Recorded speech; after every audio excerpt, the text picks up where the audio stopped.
everybody's talking about, hey, can the SEC get 2 teams in? And in almost every single example of the SEC, as far as what I've read and seen, almost every example of can the SEC get 2 teams into the college football playoff, it's like, hey, can it be Bama and then maybe Georgia if Georgia gets there undefeated and they lose to Bama, or like maybe it'd be like the loser of Florida, Georgia plus Bama, or if Bama were to go into the title game undefeated, whatever.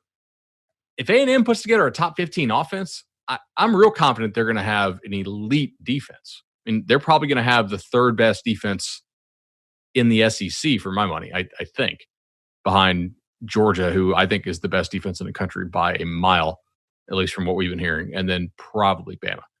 Dude, if you give me a top 15 offense there in College Station, is it that crazy to think A&M could sneak in as your other SEC playoff team? I haven't seen that take anywhere. Maybe the reason I haven't is because it is crazy. But if they play that level of offense, they could make the playoff, even without winning the West.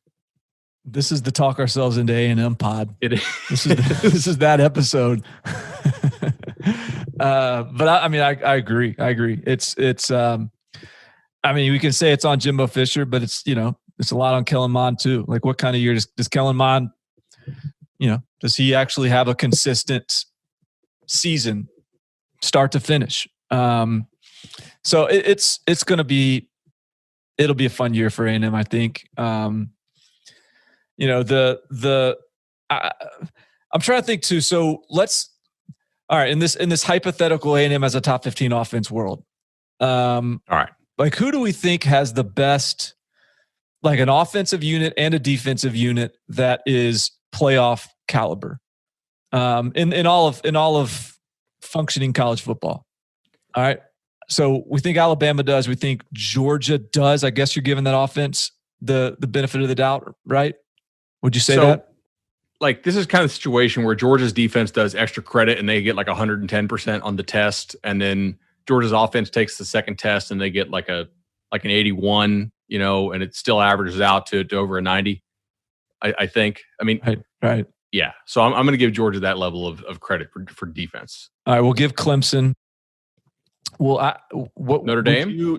I was going to say, I think I would give Notre Dame capable on both.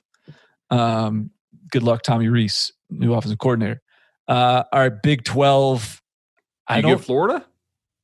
So, okay, right. And I wouldn't necessarily done with the SEC yet, okay, but we can keep going SEC. That's fine. SEC, I think I would give Florida that. I think I would give Florida.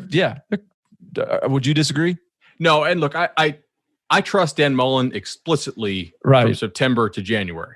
All right. Some of the offseason stuff, it's like, damn, they should recruit better. Like, maybe his staff is too overweighted the coaching, and maybe they need one more recruiter on there and, one less coaching type coach.